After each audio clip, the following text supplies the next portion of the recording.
Continuamos con el cuarto Congreso Nacional y Provincial de Políticas Públicas y nuestra próxima conversación se denomina Una mirada latinoamericana sobre los efectos de las políticas liberales en el desarrollo de la juventud. Les comento que luego de estar con nuestro invitado especial, Nicolás Trota, vamos a dar inicio a un ciclo de entrevistas. Les voy a pasar el número de teléfono con el que se pueden comunicar con nosotros, nos envían algunas preguntas y después las conversamos con Nicolás. El número de teléfono es 264-550-4145. Bueno, a continuación vamos a invitar a Nicolás Trota. Él es rector de la Universidad Metropolitana por la Educación y el Trabajo, es docente e impulsor del Centro de Innovación de los Trabajadores y director general de la editorial Octubre al frente de Latinoamérica Piensa. Adelante, Nicolás, y bienvenido. Bueno, muchas gracias. Buenos días todavía a todos los que están acá y los que nos siguen por la TDA. Agradecer la invitación de poder estar aquí en San Juan compartiendo con ustedes algunas reflexiones. ¿No? Y para ir al tema concreto que nos convocan, poder hacer un análisis de lo que ha sido la historia a nivel global, pero también de nuestra América Latina en los últimos 30, 35 años. ¿No? Lo que implicó para el mundo, en cierto momento, la interpretación del fin de la historia, ¿no? Aquellos que planteaban, ¿no?, con la caída del muro de Berlín, con lo que fue también la implosión de la Unión de Repúblicas Socialistas Soviética, ¿no?, que había acabado la disputa entre dos conceptos centrales que en aquel momento podían dividir a la humanidad, ¿no? La tensión entre la lucha por la libertad y la lucha por la igualdad. ¿No? Esa lucha implicó, entre otras cuestiones positivas, más allá de los conflictos, el propio surgimiento del estado de bienestar en Europa, ¿no? Cómo los estados, frente al avance de, entre comillas, el demonio soviético, ¿no?, generaban estados mucho más presentes, la propia voluntad de generar realidades, ¿no?, de mayor distribución y oportunidades. ¿No? Esa ruptura, esa caída, ¿no?, esa victoria del capitalismo por sobre la expresión comunista, soviética, implicó también, ¿no?, que se empiece a desarmar el estado de bienestar, ¿no? Y a todos los que nos interesa la política, la ciencia política, nos empezó a costar distinguir entre las expresiones de izquierda, socialdemócratas y las expresiones conservadoras en Europa. No había casi matices cuando cada uno de ellos gobernaba la cosa pública y se empezó a retroceder rápidamente en ciertos derechos en la propia Europa, y estamos hablando de la Europa de los 90. ¿No? Ahora después podemos analizar con mucha más tensión lo que ocurre hoy en lo que es la principal problemática de la humanidad, que es la desigualdad. ¿No? Ya no es la pobreza, sino la profunda desigualdad. El 1% de la humanidad tiene más riqueza que el 99% restante de la humanidad, según los estudios de esta organización internacional que es Oxfam. ¿No? Y cómo impactó, ¿no?, ese fin de la historia en América Latina, ¿no?, para poder analizar, ¿no?, esos años de lo que fue el consenso de Washington, ¿no?, de las políticas neoliberales, que tuvo mucho de Washington y casi nada de consenso, ¿no?, porque no fueron políticas consensuadas entre los países latinoamericanos, sino que fue una imposición, ¿no?, de este camino, entre comillas, a la modernidad de nuestro continente, que nos llevó también, si queremos ver el lado positivo, esa profunda crisis a también una oportunidad que empezó a nacer, ¿no?, con el nuevo siglo. ¿No? Estas reformas, estas políticas de neto corte neoliberal, que entre otras cosas significaba la retracción del rol activo del Estado, la apertura de nuestra economía, ¿no?, la destrucción de lo que puede ser en el caso de la Argentina un incipiente entramado industrial, nos llevó a una crisis tan profunda que no solo fue de Argentina, sino también de otros países de la región, ¿no? Profundizando también a partir de lo que fueron las políticas de privatización, que en el caso de Argentina y de Perú fueron los dos países en la gestión de Carlos Menem y en la gestión de Alberto Fujimori que imprimieron con mayor violencia o fanatismo estas políticas neoliberales, ¿no? En caso de Argentina nos llevó a lo que fue el fin del gobierno de Fernando de la Rúa de la Alianza, ¿no? Que pensaba que el problema de las reformas de los 90 era la corrupción y no que era un modelo absolutamente insustentable.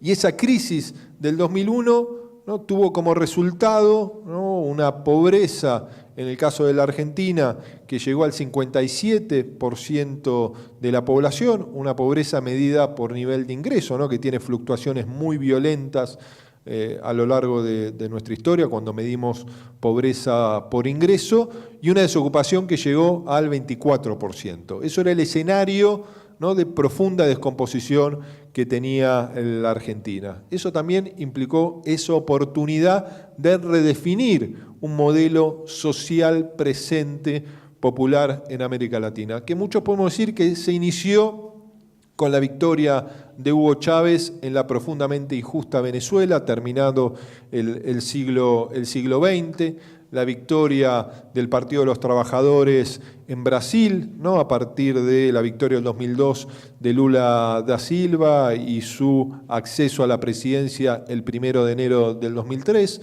¿no? El gobierno de transición de Eduardo Duhalde, que también tuvo aspectos muy positivos para salir de la crisis, ¿no? Para nombrar solo dos de ellos que me parece son sustantivos, uno relacionado a lo que fue el plan Jefes y Jefas de Hogar, ¿no? Una transferencia de dinero a desocupados, a gente que estaba en situación social muy compleja, ¿no? Y que logró hacerlo rápidamente, y eso pudo ser un colchón para sostener la profunda crisis que atravesaba Argentina, y también el hecho, a partir de la salida de la convertibilidad, que produjo la devaluación, una rentabilidad extraordinaria a dos sectores de la economía, como es el campo y la producción de hidrocarburos, las retenciones, que también permitió nutrir al Estado de recursos frescos para cumplir un rol mucho más activo en la distribución de riquezas y la promoción del desarrollo, ¿no? Entonces eso creo que también podemos englobar no solo lo que fue la gestión posterior de Néstor Kirchner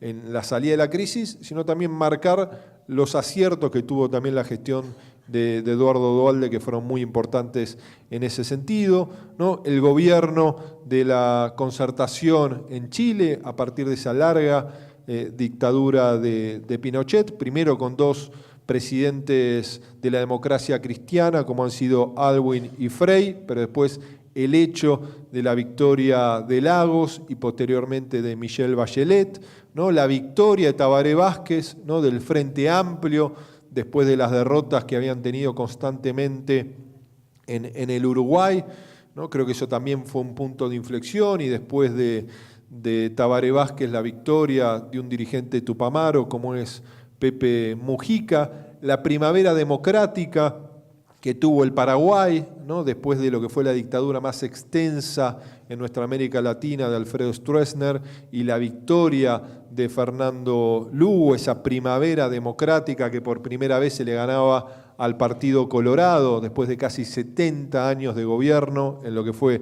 la dictadura de Stroessner, y después a partir de una vía democrática pero con un esquema casi de partido único, permitió que el ex obispo, con el apoyo del Partido Liberal, gane las elecciones.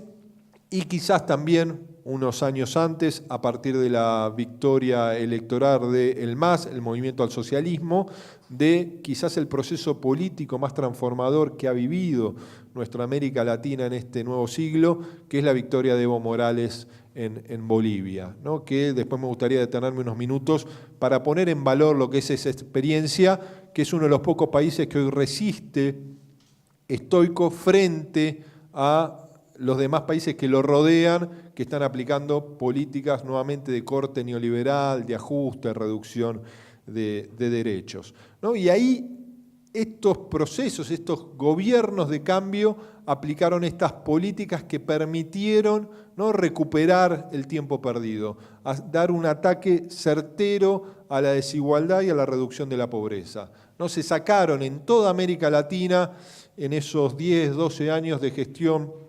progresista, casi 150 millones de latinoamericanos de la pobreza, ¿no? Fue un momento de auge también en lo que debería ser el rol del Estado mucho más activo, ¿no? Tratar de plantear una alternativa de integración sustentable, ¿no?, sin el tutelaje de los Estados Unidos. Ahí podemos plantear un primer punto fundamental, que fue el no al ALCA en la Cumbre de las Américas del 2005 en la ciudad de Mar del Plata. Creo que todos recuerdan, ¿no?, la cara de preocupado del presidente de los Estados Unidos, George W. Bush, frente a una posición muy clara de los países sudamericanos, ¿no?, con el liderazgo de Hugo Chávez, de Lula da Silva y también de Néstor Kirchner, el acompañamiento también del Colorado Nicanor Duarte Frutos, ¿no? Y en el caso de la cumbre de Mar del Plata, ¿no?, hubo una cumbre paralela que fue la Cumbre de los Pueblos, donde estaba Evo Morales, porque todavía no había asumido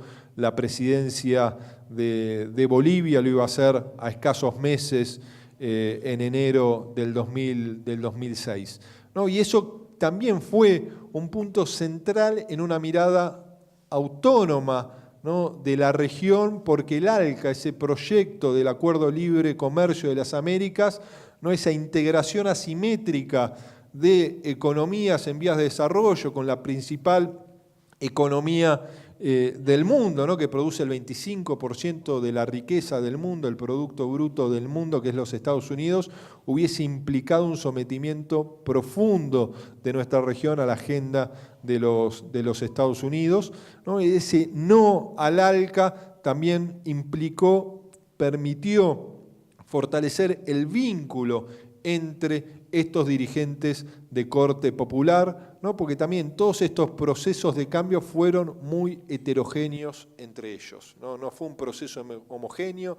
La raíz de cada uno de estos dirigentes ideológica, más allá que todos los podemos englobar en una mirada popular, progresista, de izquierda, es muy distinta, como también es muy distinta la correlación de fuerzas que tuvieron cada uno de ellos al momento de hacerse cargo de la cosa pública en sus países, ¿no? Y este proceso de cambio también puso la agenda en la integración, con avances importantes como fue la creación de la UNASUR y de la CELAC, ¿no?, como primera experiencia de un acuerdo supranacional sin el tutelaje de los Estados Unidos. Todos sabemos que la OEA, ¿no?, con sede en la capital de los Estados Unidos, en Washington, y podemos ver inclusive lo que es el rol actual de la OEA a partir de la gestión de Luis Almagro, es casi la agenda de los Estados Unidos, no es una agenda vinculada a lo que puede ser la posición latinoamericana, ¿no? Veamos lo que son las declaraciones de Luis Almagro vinculado a Nicaragua y Venezuela, lo que no quiere decir que no tengamos una posición individualmente crítica de lo que son esos gobiernos en la actualidad. Nada puede justificar declaraciones que se vinculan a lo que puede ser una vía armada o la invasión de países por sobre la autonomía de cada una de estas naciones, posiciones que ha tomado públicamente el secretario general de la OEA. ¿No?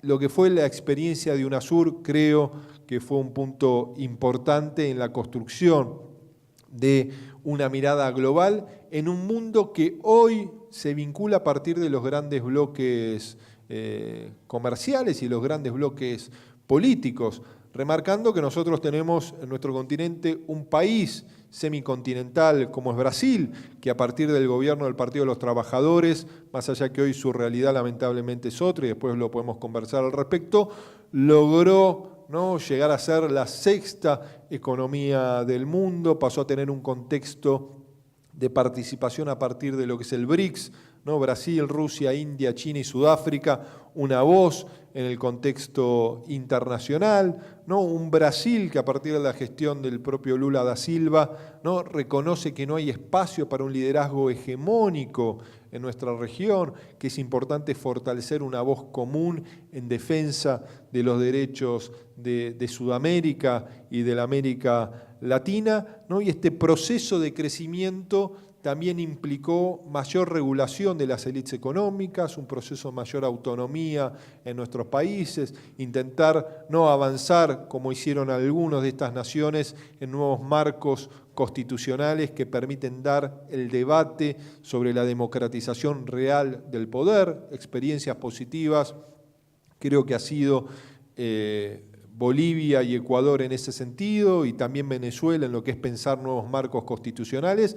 Tengamos en cuenta que el esquema de organización del Estado, ¿no? ya tiene 3 siglos y el mundo es otro, ¿no? Pero la división orgánica del poder, ¿no? responde al mundo del siglo XVIII, del siglo XIX y del siglo XX, y el mundo hoy es distinto. La globalización también nos debe permitir debatir, discutir un nuevo esquema de gobernanza de nuestros países. Y estos marcos constitucionales, en el caso de Bolivia, han permitido hacerlo más allá de las propias complejidades que cada país tiene. Estos modelos de cambio, ¿no? que tuvieron un aspecto muy positivo en la reducción de la pobreza, en el crecimiento y el desarrollo de nuestras economías, también generaron una reacción absolutamente negativa, ¿no? con un fuerte injerencismo, creo yo, de los Estados Unidos, que el tiempo creo que nos va a terminar dando la razón, como hoy vemos lo que ha sido el rol activo de los Estados Unidos en la ruptura democrática en la década del 60 y del 70 en América Latina. En el futuro vamos a ver que hoy también hay una agenda de fuerte manipulación de nuestros gobiernos domésticos por parte del Departamento de Estado norteamericano, ¿no? Y uno puede ver, los invito a leer el informe Church, ¿no? que desnuda no solo lo que fue la estrategia del Departamento de Estado con Nixon y Kissinger para que no solo no gane las elecciones Salvador Allende en Chile en la década del 70, sino también para obstruir el acceso al poder de Salvador Allende y después impulsando el golpe de Estado de Salvador Allende el 11 de septiembre de 1973, para ser conscientes que no podemos tener una visión naif, y no quiero decir de esto que hay una visión, ¿no? de conspiración internacional, pero que hay una influencia desestabilizadora en nuestros países. Yo estoy convencido de eso, y podemos también ver lo que han sido el intento de golpe de Estado que sufrió Evo Morales en el 2008, ¿no? con esa región que reclamaba mayor autonomía, esa región conocida como la región de la Media Luna, ¿no? donde está Santa Cruz de la Sierra, Tarija, el sector más rico de Bolivia en recursos naturales, que entre otras cosas implicó, a partir del compromiso de la UNASUR, ¿no? en ese momento la presidenta de la UNASUR era Michelle Bachelet, convocó a todos los presidentes al Palacio de la Moneda en Santiago de Chile, y una contundente declaración de todos los países le dio también oxígeno a Evo Morales y evitó ese golpe de Estado, ¿no? y que consecuentemente como eso, a partir de ese golpe de Estado, Bolivia expulsó al embajador de los Estados Unidos, y Bolivia no tiene embajador en Estados Unidos y Estados Unidos no tiene embajador en Bolivia de aquel entonces, por las pruebas contundentes del vínculo del embajador de ese país con los golpistas, con los distintos gobernadores golpistas en ese momento.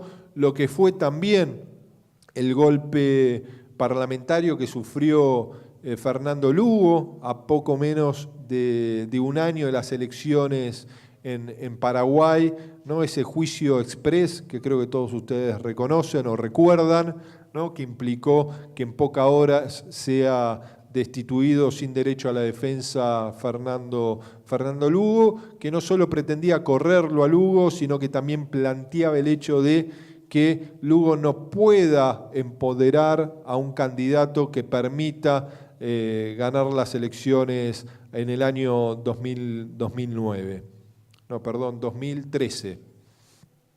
El golpe parlamentario también que sufrió la presidenta del Brasil, Dilma Rousseff, ¿no? Un golpe parlamentario que le abrió la puerta al fascismo, que con mucha preocupación todos vemos lo que puede llegar a ser la victoria de Jair Bolsonaro en las elecciones de este domingo, ¿no? Y la realidad que ese golpe parlamentario a Dilma Rousseff confirma, ¿no? Desnuda lo que es la estrategia, ¿no? Desestabilizadora de estos tiempos. A diferencia de la década del 70, que los golpes de Estado eran cívico-militares, eran los tanques y las botas en las calles, hoy es una articulación mucho más compleja, ¿no? Es un golpe judiciario, ¿no? Con fuerte componente comunicacional y de los medios concentrados, donde muchas veces para el ciudadano de a pie, ¿no? E inclusive para el ciudadano informado es muy difícil distinguir la verdad de la fábula y de la operación, ¿no? Porque no se busca la condena de un hecho de corrupción. Lo que se está buscando, inclusive, y lo vemos en Brasil, es el ataque al sistema democrático por la manipulación en los medios de comunicación, ¿no? Y la muerte civil de muchos candidatos, ¿no? Y eso termina manipulando el resultado electoral, ¿no? La condena es a partir de los medios de comunicación, cuando los medios de comunicación lo que tendrían que hacer es informar, y quien tiene que condenar o absolver dentro del Estado de Derecho es la justicia. Ahora, después podemos discutir por qué estos procesos populares no avanzaron mucho más fuerte en la reforma de los órganos judiciarios para que sean realmente democráticos, o también por qué no avanzaron en reformas de partidocracias corruptas como era la que tenía Brasil. Eso también creo que es algo de lo que debemos discutir con una fuerte mirada de crítica a los avances insuficientes. Pero ¿por qué me detengo en Brasil? ¿No? Porque la primera fase del golpe parlamentario que sufrió Dilma Rousseff, nuestras élites pensaban que era la forma de obstruir un gobierno que tenía la voluntad de regular la economía y de distribuir la riqueza, ¿no? Corrida Dilma Rousseff se imaginaba que se derrumbaría el Partido de los Trabajadores.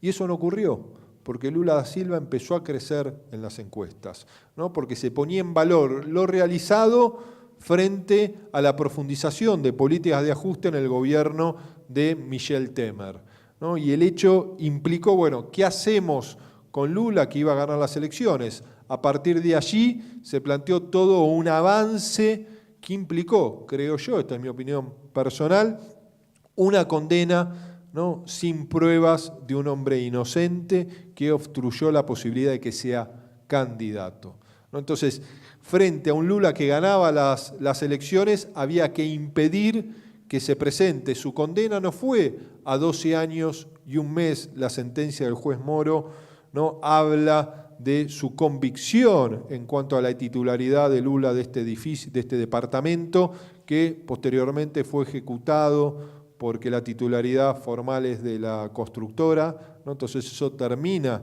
para muchos juristas siendo una profunda incongruencia en el propio fallo del juez Moro. La sentencia no es de 12 años y un mes, la sentencia es que no se podía presentar a las elecciones, ¿no? Y eso terminó poniendo a Brasil en el abismo, ¿no? Y ahí también hay responsabilidad del Partido de los Trabajadores, quizás de no haber avanzado aún más en la reforma para los que no conocen Brasil, de un sistema electoral muy complejo, ¿no? De un sistema de partidos políticos históricamente muy corrupto, ¿no? De una construcción de mayorías en la Cámara para garantizar gobernabilidad, ¿no? Que implicó que el Partido de los Trabajadores iniciara recién la ruptura con esta partidocracia en la gestión de Dilma Rousseff.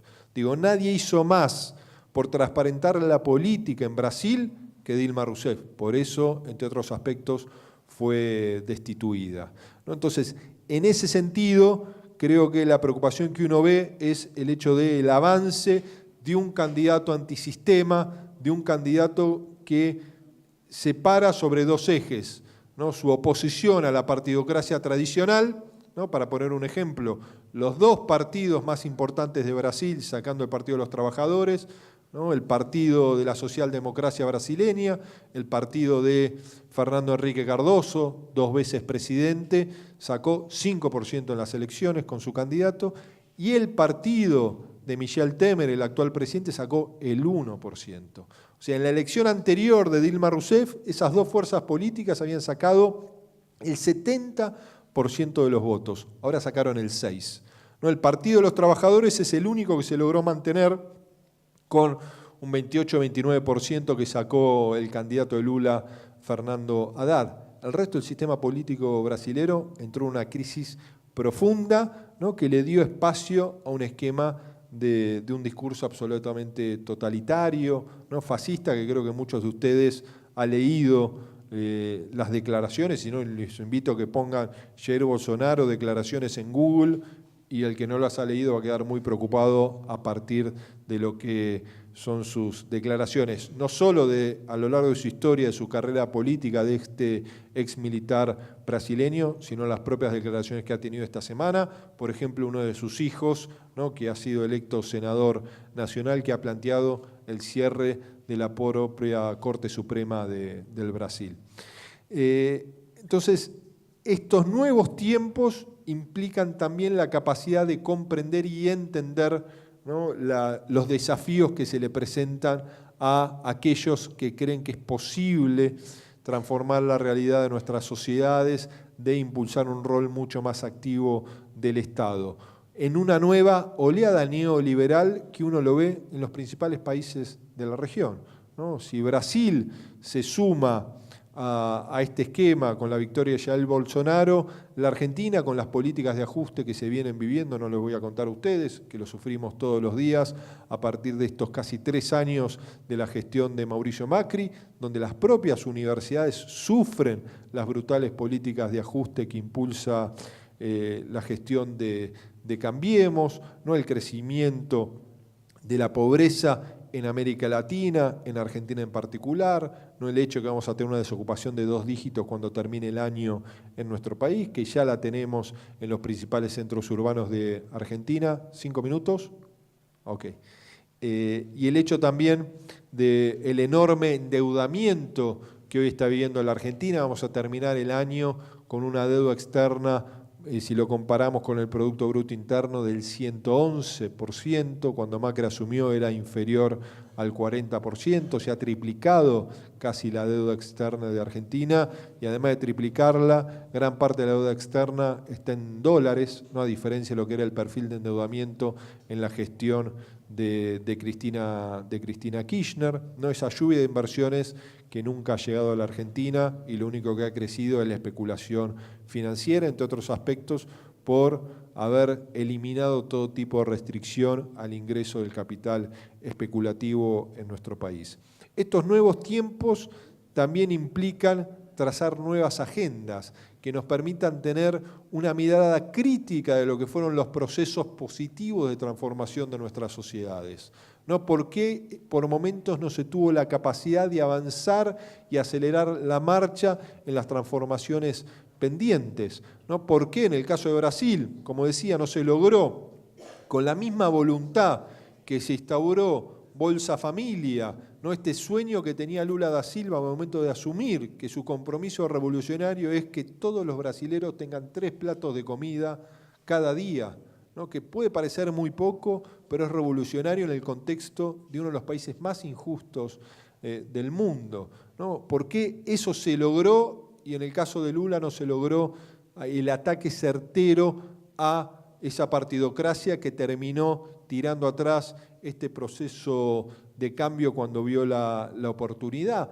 En el caso de la Argentina, ¿no? ¿Por qué no se avanzó antes? Porque se hizo en forma tardía en lo que es una democratización del órgano judiciario, del Poder Judicial en la Argentina, un esquema mucho más inteligente de la regulación de un sector tan importante de nuestra sociedad que son los medios de comunicación, ¿no? Y cómo se piensa un nuevo marco constitucional para permitir que las transformaciones, ¿no? ganen en sustentabilidad a lo largo del tiempo y no se retroceda tan rápido en tan poco tiempo, ¿no? Porque con 2 o 3 decretos la gestión de Mauricio Macri logró desandar cambios institucionales muy importantes, ¿no? Tenemos una expectativa positiva en este momento complejo que transita América Latina.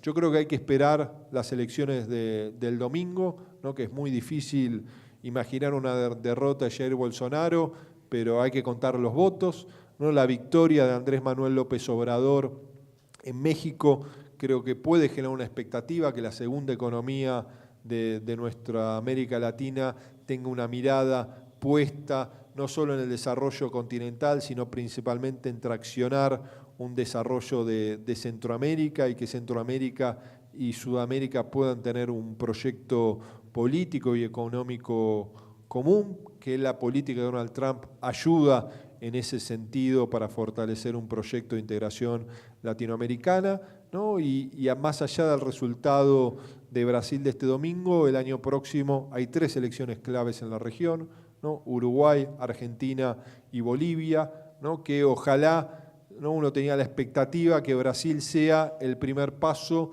para que vuelva a haber procesos populares aprendiendo los errores del pasado.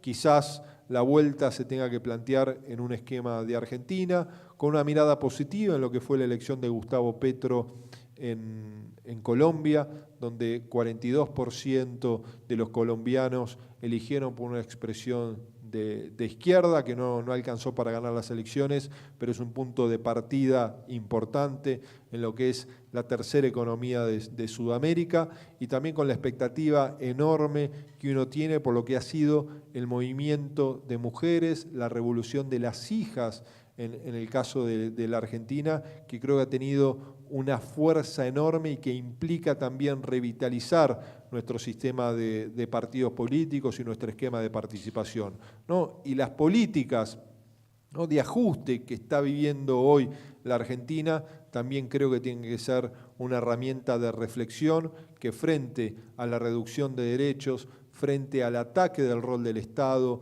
frente a pensar que el desarrollo se da con la liberalización de las fuerzas del mercado, frente al dolor de la cotidianeidad de nuestras vidas, de nuestros afectos, la de nuestros compañeros, de nuestros familiares, ¿no? Porque a todos en nuestras familias, a alguien por lo menos lo está golpeando fuertemente la crisis, nos tiene que llamar a la reflexión que es posible construir una mayoría que permita asumir una nueva agenda en nuestro país, ¿no?, para intentar no caer en el precipicio que hoy sentimos que todos los días caemos un poco más. Así que yo quería compartir con ustedes estas reflexiones de un breve recorrido de lo que fueron años de recuperación del tiempo perdido, pero también de las propias limitaciones al desarrollo que encontraron estos procesos de cambio, que no fueron pocas, ¿no? Y no me puedo extender más.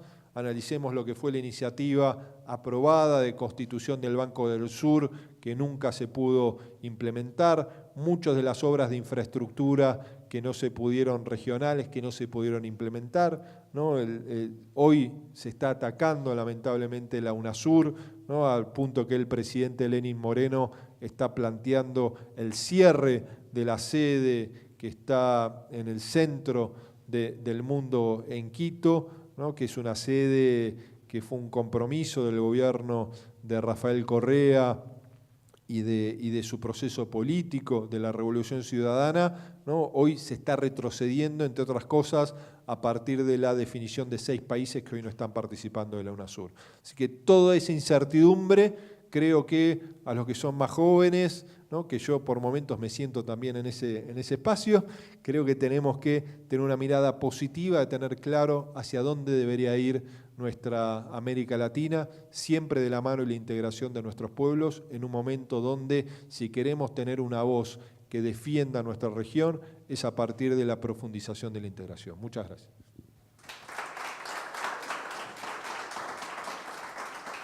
Muchas gracias. Bueno, te invitamos a quedarte ya que vamos a dar inicio al ciclo de entrevistas.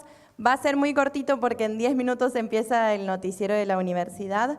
Así que bueno, viendo sucesos como la enorme movilización de mujeres, tanto en Argentina como en Brasil, y a la vez los retrocesos políticos en el estado de bienestar, ¿Cree que la juventud en Latinoamérica ha avanzado en la conquista de derechos liberales, dejando de lado los derechos sociales?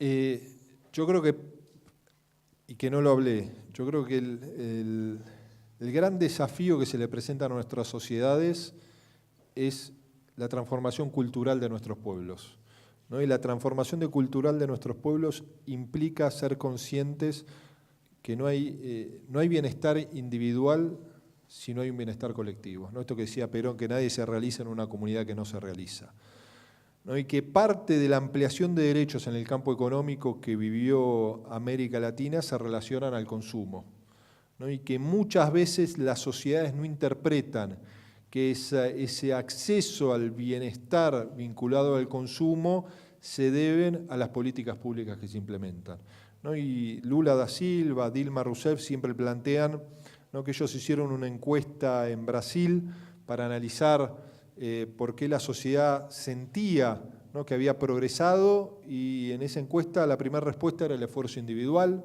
¿no?, que siempre es importante, la segunda era el compromiso de la familia, la tercera de Dios, la cuarta del patrón y la quinta recién las políticas públicas, ¿no? Entonces ahí tenemos que ser conscientes que el Estado y la política se mete con nosotros todos los días por más que nosotros lo desconozcamos, ¿no? Por la positiva o por la negativa, porque la decisión de no regular es también una decisión. La decisión de desarticular el Estado es también una decisión de política pública.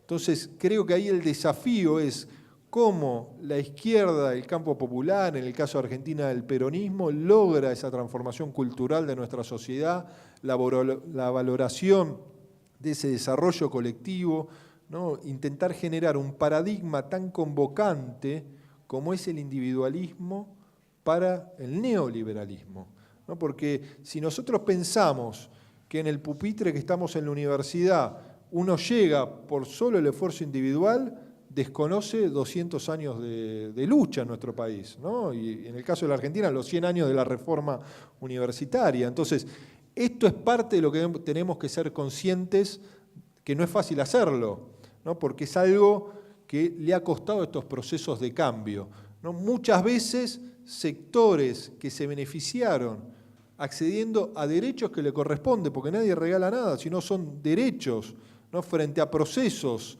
que mercantilizan los derechos, que los sacan, recién ahí se toma conciencia de lo que es la pérdida de ese derecho, lo que es que ese derecho fue garantizado por políticas públicas. Ahora, frente a eso, la reflexión de por qué hay momentos donde la sociedad termina eligiendo su propio verdugo. Entonces, eso también nos tiene que llamar a la reflexión, porque yo creo que en el caso de la Argentina, la sociedad no votó mal, la sociedad fue estafada, ¿no? Porque le prometieron fútbol para todos, sacar ganancias de la cuarta categoría, que nadie va a perder un derecho. Bueno, entonces hay veces que al votar no solo tenemos que elegir según lo que nos dicen, sino también lo que representa cada sector. Obviamente que lo que nunca puede hacer un colectivo político es enojarse con la sociedad. Lo que hay que lograr hacer es generar la reflexión necesaria para garantizar que esos cambios sean permanentes y sean siempre a favor de la mayoría, ¿no? De la mayoría en cuanto a derechos, ¿no? Bueno, ahora dice Álvaro de Mendoza, en Argentina, ¿cuál crees que debe ser el rol de la oposición frente a las medidas del macrismo y en vista a las elecciones del 2019? Bueno, yo creo que el principal rol de la oposición frente a estas profundas políticas de ajuste es oponerse fuertemente. Digo, no hay mejor manera de ayudar al gobierno en remarcarle que nos están llevando a un camino que va a costar muchísimo salir, ¿no? Porque el futuro presidente o presidenta el 11 de diciembre del 2019 va a encontrar una Argentina absolutamente condicionada, no solo por la presencia del Fondo Monetario Internacional, sino por los enormes vencimientos que va a tener nuestro país en el 2020 y el 2021. ¿No? Vean lo que ha crecido este año el capítulo relacionado a pago de deuda e intereses, 48% es lo que más ha crecido del presupuesto. Este gobierno en menos de 2 años nos endeudó más que toda la dictadura militar, ¿no? Entonces, y en un endeudamiento que no lo vemos, que ha sostenido en parte la fuga de capitales. Se han fugado, nos han endeudado por 148.000 millones de dólares, de los cuales se han fugado más de 50.000 millones de dólares vinculados a la especulación financiera, ¿no? Muchos de los cuales son fondos de inversión relacionados íntimamente con funcionarios de este gobierno. La transferencia de recursos que ha implicado en los sectores medios y populares a partir del aumento racional de las tarifas de los servicios públicos, aumentos del 1.000, 1.500, 1.600% según el servicio y según la ubicación geográfica de nuestro país, también ha implicado transferencia de recursos a empresas íntimamente vinculadas no solo con el gobierno, sino con la familia, el presidente de la nación, ¿no? Entonces, esto nos tiene que llamar a la reflexión. ¿Cuál es el rol de la oposición? Oponerse. Y mucho más cuando el daño es tan evidente. Entonces, aquellos que dicen que hay que garantizar la gobernabilidad acompañando las leyes o el presupuesto, lo único que hacen es acercar a la Argentina al abismo. Bueno, muchísimas gracias, Nicolás. Nos estamos quedando sin tiempo, así que bueno, muchas gracias por tu participación y por estar acá hoy con nosotros en este 4º Congreso Nacional y Provincial de Políticas Públicas. Bueno, muchas gracias a ustedes y ojalá que en este tipo de encuentros podamos seguir fortaleciendo lo más importante, que es el debate y la lucha por la idea, porque en democracia lo que tenemos que hacer es luchar por lo que creemos, participando, ¿no? Porque la política está en todos lados y la única manera de lograr construir una mejor realidad es que cada día seamos más los que nos involucramos con la cosa pública. Muchas gracias. Bueno, hasta acá llegamos ahora en la mañana. Nosotros los dejamos con el noticiero Universidad en Vivo y nos volvemos a encontrar a las 16:30 horas, continuando con el 4º Congreso Nacional y Provincial de Políticas Públicas. Muchas gracias.